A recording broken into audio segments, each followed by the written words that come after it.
The chapter starts by preparing us to hear David's last words. Now, these are David's last words, verse 1, which immediately raises an eyebrow because they were not David's last words. Not literally, anyway. They were his last poetic words. This was his last artistic work, if we could put it like that. If you remember this time last year, the Beatles released their last ever song. It was written by John Lennon in 1978, and it was called Now and Then. It wasn't their best song. It wasn't Hey Jude or Strawberry Fields or She Loves Me. But because it was their last song, it added much weight. It stirred great interest. People were compelled to listen. Verse 1 is saying, listen up. It's almost like a eulogy at a funeral service, a potted history, some of the key moments of his life revealed, how he'll best be remembered. Verse 1 kind of holds us in suspense. Having told us the last words are coming, verse 1 kind of holds us in suspense. It builds towards us hearing them for the first time. These are the last words of David. Then we have just a couple of four really points, four headlines from his life. David was the son of Jesse. We're reminded of his humble beginnings. He was God's surprising choice. He was a shepherd before he was a soldier. As he's writing these words, he would have been well into his 70s. Then we read he was raised on high. So David's life certainly had some high points, like the felling of Goliath. But we're reminded here that he didn't climb those heights. He didn't climb to those heights himself. He was raised on high. Anything that David achieved was at God's hand. We read then he was anointed by the God of Jacob. The God of Jacob, whenever you hear that, it's meant to do something in our minds where, the God of Jacob, he's the promise-making, he's the promise-keeping God. The God of Jacob raised David from a shepherd of the sheep to the shepherd of people. He was God's chosen servant, the Lord's anointed. Like Jacob, he wasn't perfect, but he was handpicked by God to receive the grace-filled blessings of the covenant. And then the final little bit of introduction before we hear those last words are these. It's slightly different in the NIV and to some of the other versions. So the NIV says, the hero of Israel's songs. It's literally the pleasant one, sometimes translated as the sweet psalmist of Israel, the son of Jesse, raised on high, anointed of God, the sweet psalmist of Israel. David was a gifted shepherd, soldier, and singer, songwriter. So what we have here, I'm going to say, are the not so famous last words of David. The introduction really focuses in on the past, looks back over David's life. But as we move into verse 2 and we start to hear David's last words, we're going to see that his last words were actually focused on the future. We're going to see him, hear him looking forward to two things: something glorious and something awful. He's looking forward in time to something glorious and to something awful. So verses 2 to 4, dawn is coming, the dawn of Christ's kingdom, that is. And then verses 5 to 7, destruction is coming, the destruction of all those who live in rebellion to God's righteous ruler. So let's just take it under those headings. Firstly, dawn is coming, verses 2 to 4. The first thing that we're going to notice is that these words are not merely poetic, they're prophetic. So a prophet is someone who speaks God's word on God's behalf. Prophecy is God speaking to people through people. And with prophecy, the real authority lies with the source and not the speaker. Did you see how David makes that really clear? David makes clear that the origin of these words lie with the Lord. David was filled with the Spirit of God, and then he directly quotes the words of God. The Spirit of the Lord spoke through me. His word was on my tongue. The God of Israel spoke. The Rock of Israel said to me, and this is what he said, when one rules over people in righteousness, when he rules in the fear of God, he is like the light of morning at sunrise on a cloudless morning, like the brightness after rain that brings grass from the earth. It's looking like a beautiful day, so throw those curtains wide. One day like this a year will see me right. Some of us will recognize those lyrics, I'm sure. All of us, I'm almost certain, will recognize the experience being spoken of, pulling back the curtains on a glorious, cloudless summer morning. There's just something about it, isn't there? It's one of life's most special, joyous experiences, especially after a long, cold, dark winter. One of those days where you open the curtains and you think, oh, it's good to be alive today. David looks ahead to the dawn of such a day. The Lord was drawing back the curtains for David and allowing him to gaze through the window onto the brightness and the beauty of a new dawn, the coming of Christ's kingdom. When one rules over people in righteousness, when he rules in the fear of God, he is like the light of morning at sunrise on a cloudless morning, like the brightness after rain that brings grass from the earth. David here gets to anticipate a day when the just ruler will rise on the earth. David gets to see something of the better king and the better kingdom, a king who will rule over his people in righteousness. And he himself will be the source of their light and life. I don't know if you picked it up. There's a bit of a Christmas vibe in these words here. The Lord allows David to open the 25th window on the Advent calendar. Gets to look inside to see what's there. I do remember actually doing a kids' talk here with an Advent calendar. And I opened the 25th window quite early on in December. I can't even remember the point I was making, but I opened it quite early and got myself into a bit of trouble. One of the kids, who shall remain nameless, Caleb, went home and opened all of the windows on his Advent calendar and ate all of the chocolates. So that'll teach me. But God was fast-forwarding David to a time. He was opening up a future window for David to look through it. It's not a snow scene. See the scene pictured there? As David draws the curtain back, looks out of the window, it's a lush green garden on a beautiful day. He's getting a glimpse of the Messiah. He's getting a glimpse of the better king, the better kingdom to come. So King David, as he approached death, he looked forward to Christmas.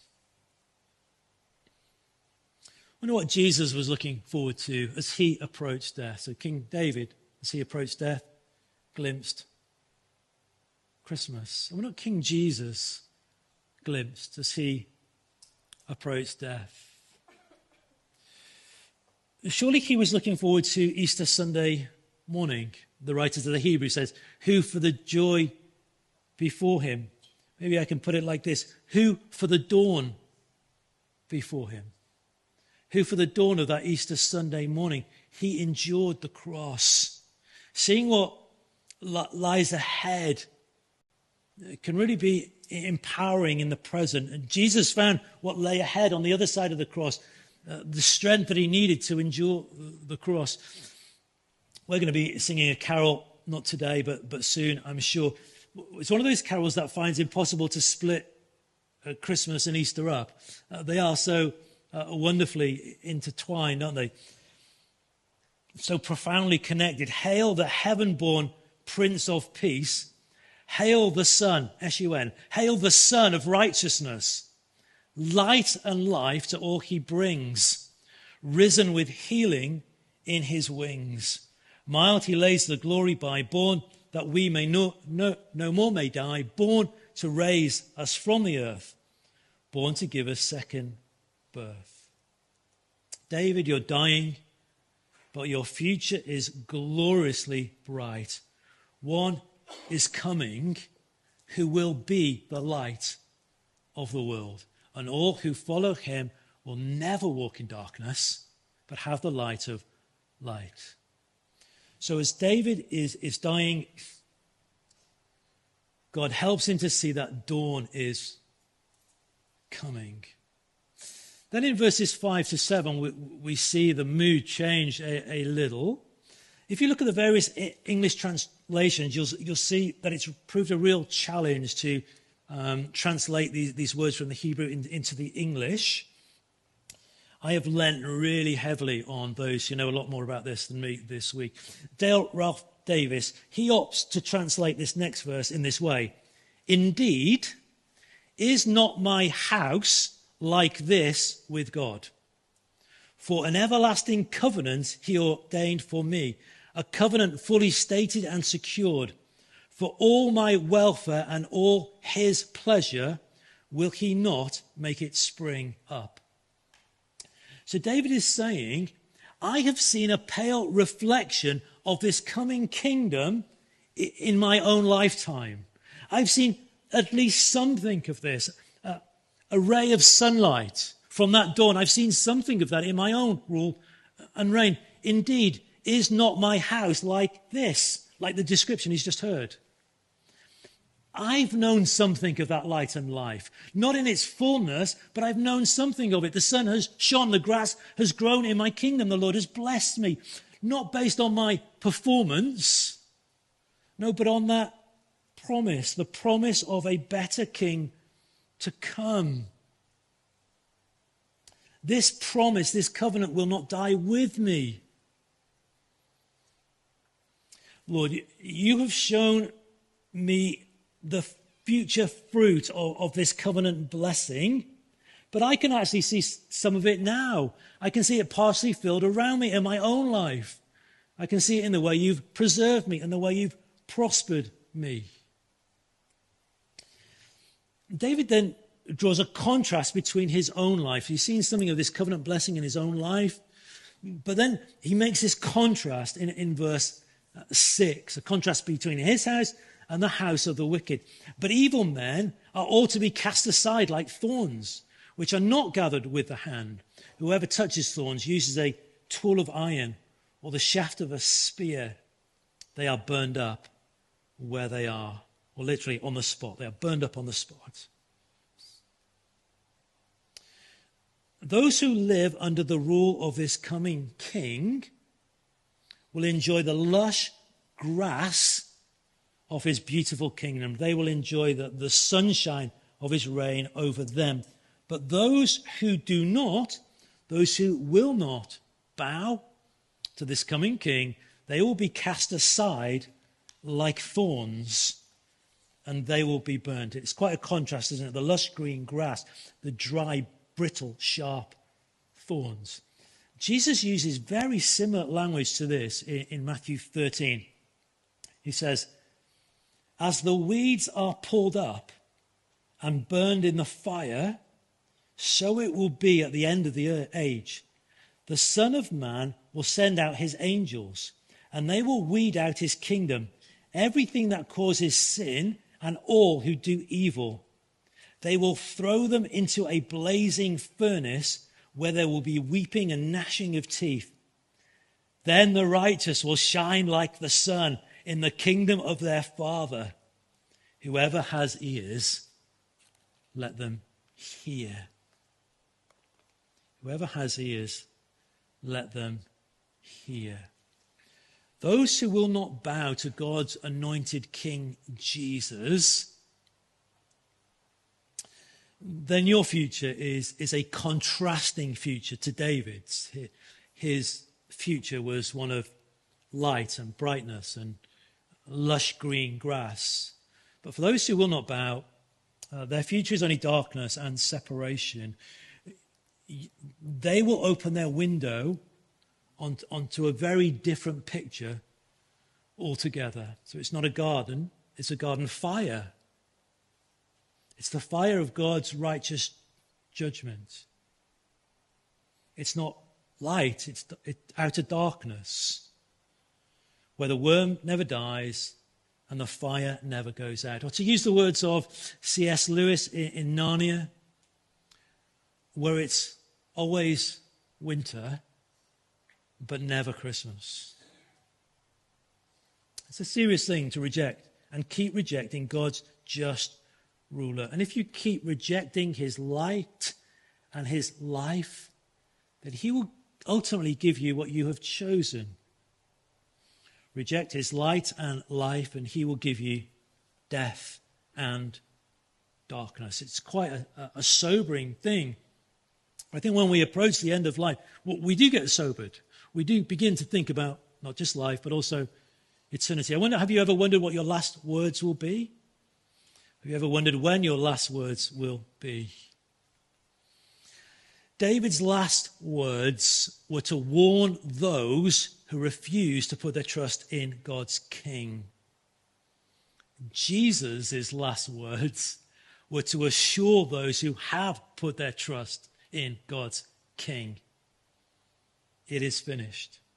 It's paid for in full. The only way to be rescued from that dark and awful destination is through what Jesus did on the cross. So a warning of an awful day of destruction, the assurance of a beautiful dawn to come. They're David's last words, David's mighty words. And then we come to this list of mighty men, verses 8 through 39. So from mighty words to mighty men, the section contains a list of not only names, but also contains a few selected stories. I think that's helpful to us. It kind of transports it from being just an exercise of an academic exercise, a little like reading the telephone directory. They're really helpful just to have these stories interspersed. They help us realize that these names are more than names. They're more than ink on paper. Though it's hard to read through their names, these people were as real as you or I. And they're honored here as people who played a really important part in the establishing of David's kingdom, not only keeping David alive, but also keeping the promises of God alive.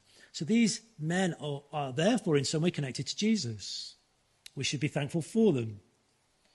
Just as we honored men and women of the past at our Remembrance Sunday just a couple of weeks ago, we should also rightly pause and remember these men too. So these fighting men of David are grouped here into a number of categories. There's the 3, a second 3, the 2, and the 30. The men didn't apply for a place in each one of these categories. Those places were earned. It was their expertise, it was their exploits, it was their earned reputation that determined where they ranked in these categories. So first of all, we meet the 3. So we have this band of 3 super elite warriors, Josheb, Eleazar, and Shammah. They were David's SAS, if you like. The writer includes a short story, a mini CV for each of them, proving the point that each of these 3 guys were exceptional, and together they were formidable. These are the kind of guys you really want with you walking through Boscombe Gardens of an evening. They are men of outstanding skill, strength, bravery, and loyalty. And they had this elevated status above the 30. These 30 warriors were tough guys, seasoned warriors, skillful. Yet these 3 were elevated above them, and they became known simply as the 3. We then get this story of 3 warriors risking all to get David his favourite brand of bottled water from Bethlehem. Who were they? The passage can get a little confusing here if you're not careful. Is the writer still talking about Josheb, Eleazar, and Shammah, or is he talking about a different 3? He's talking about 3, but not the 3, all right? The introduction here is really helpful to this second 3. The writer doesn't say that they, Josheb and Eleazar and Shammah, came down to David, but that 3 of the 30 went down to David. Verse 13, during harvest time, 3 of the 30 chief warriors came down to David. So there was 3 of them, but they were not the 3. And they were also 3 exceptional warriors, but they were from within the larger group of 30. Didn't you find this story about them fascinating? So they overhear David's desire, his longing for water, and decide to go on this dangerous quest to fulfill this deep desire of David. Wow. I think that story is just so powerfully illustrative of their commitment to him. They were prepared to do something like this for David, and I think this is something more than loyalty. It's something more than bravery, don't you think? Isn't this what love looks like? I think they loved David. As they heard David articulate that desire, they demonstrated something of their love, their sacrificial love for him. So in the light of that, doesn't it seem strange to read of David's response? So can you imagine kind of fighting your way through the masses of Philistine Christmas shoppers at Castle Point on Christmas Eve, queuing for ages outside of Boots, spending a small fortune on buying your loved one some perfume or cologne, and then when they unwrap it, they say, "Oh, I'm not worthy," and they pour it down the sink. That's not going to go down well, is it? It's strange to us what David did. But I think these guys would have understood David's actions completely. I think David, when he saw them present that water to them, he was convicted. He was convicted of his foolish words. He was convicted of the danger that he had put his soldiers in. He had had that thought. He'd felt that desire, but he should never have expressed it as a leader of men. There's a responsibility that comes with leadership. And David there knew he'd fallen short. So what he does, as an act of worship, he poured that water out before the Lord. Did you notice that? It was before the Lord. I imagine David confessing his sin to the Lord as he poured that water out and giving thanks to God for this love demonstrated in the lives of these men. David knew that he was not worthy of such love nor sacrifice. I don't think these men would have been insulted at all. In fact, I think quite the opposite would have been true. They would have been greatly honored by what David did. They would have loved him all the more for what he did, if that were possible. David's actions feel strange to us, but actually, aren't they also familiar? Isn't there something about what David did here that we have experienced at points in our lives? Maybe it was at the communion table. Haven't you ever reached the point where you felt just so unworthy of someone's love for you? Maybe the next time we sit around the communion table, as you reflect on the one who at great cost and at great pain went to Jerusalem so that you can have living water. As you think of those things, maybe you'll feel something of that David felt. Wow, such love. I'm not worthy of such a love as that. He says something to that effect. Is it not the blood of men who went at the risk of their lives? I'm not worthy of their blood. So the other three, and then the 2 We're not. We are introduced to these next two by name. We have Abishai and Benaiah. We've met Abishai before. So Abishai was the commander of the three. And Benaiah was considered equal with the three. This is the first three now, not the second three, right? So Abishai was the commander of the, capital T, capital H, the three. And Benaiah was considered equal with the three. But he wasn't included with the three. That seems a little unfair to me. I think it should have been the four. The Fantastic Four, maybe. And Abishai was their commander. Really 5 exceptional men. The famous 5, maybe. We then get this long list of the other fighting men, the 30. And I think it's best to think of the 30 as a title and not a number. If you're an accountant, reading some of these counts will really bother you, all right? So the Royal Marines, the Welsh Guards, the SAS, the 30. Just think of it as a name rather than an exact number. Maybe there was 30 of them to begin with, but new recruits joined, others died. Though we've got no deeds recorded, no stories told of their bravery, I'm sure these guys were doers of great deeds and could have told you some thrilling stories about their life and times with David. I just want us to note a couple of things as we draw to a close. These 30 men were mighty men, but they didn't start out as mighty men. They started out as a band of misfits. They started out as a collection of cave dwellers. David was on the run. They sought out David. They joined David when perhaps David was at his lowest, not drawn by David's palace. He was in a wet cave, not drawn by a purse or by riches or a throne. They were compelled by a person. That change, that transformation happened as they followed a person. They rallied under God's chosen king.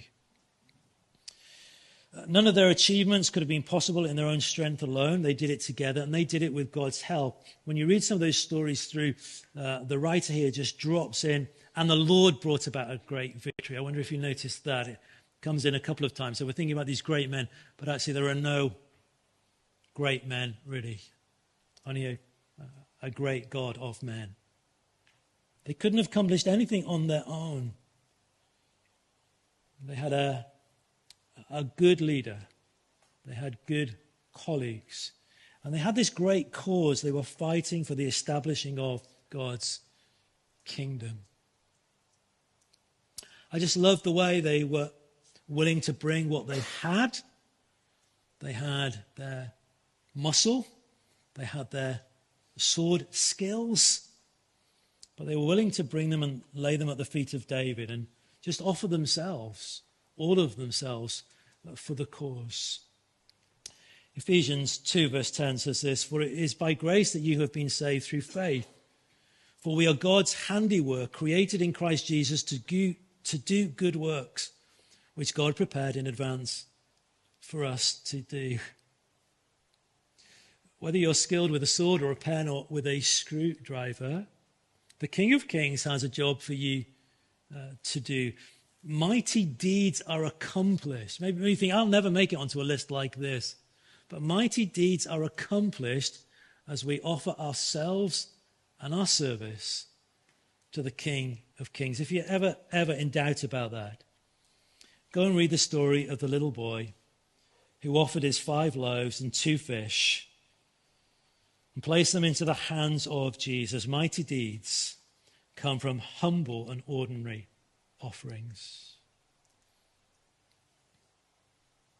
So these mighty men didn't start off as mighty men, but they became mighty men. And the passage ends with a familiar name.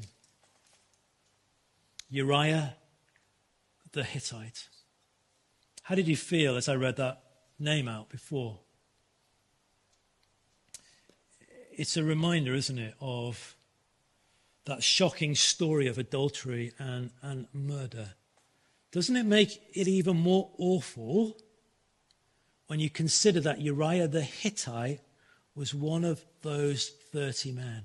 So loyal to David, so brave for David, so faithful. Something that David at times was just not. Why list his name last? Why list his name last? Was that a coincidence? Or was that deliberate? I like to think, under the inspiration of the Holy Spirit, it was very deliberate. Listed last, not because he was least, but to remind us, I think, that however great David's sin was, it was not greater than God's grace. David's sin did not erase David's name. David's sin did not cancel God's promises.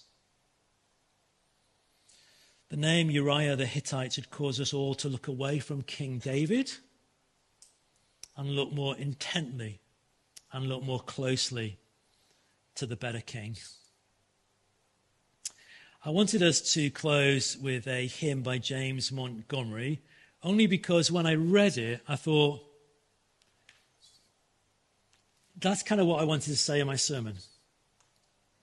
He's just way more eloquent, way more gifted than me at expressing some of these things. So we were going to sing it, but we found out the tune was a bit of a stinker. So I'm just going to read those words to you. I think we can put it up on the board. Okay, I'll just read it off there. I think James Montgomery had 2 Samuel 23 open as he penned these words. Hail to the Lord's anointed, great David's greater son. Hail in the time appointed, his reign on earth begun. He comes to break oppression, to set the captive free, to take away transgression and rule in equity. He comes with help most speedy to those who suffer wrong, to save the poor and needy, to help the weak be strong, to give them songs for sighing, their darkness turned to light, whose souls condemned and dying are precious in his sight. He shall come down like showers upon the fruitful earth, and love, joy, hope like flowers spring in his path to birth. Before him on the mountains shall peace the herald go, and righteousness in fountains from hill to valley flow. Kings shall bow down before him, and gold and incense bring. All nations shall adore him, his praise all people sing. To him shall prayer unceasing and daily vows ascend, his kingdom still increasing, a kingdom without end. Shall we stand and sing?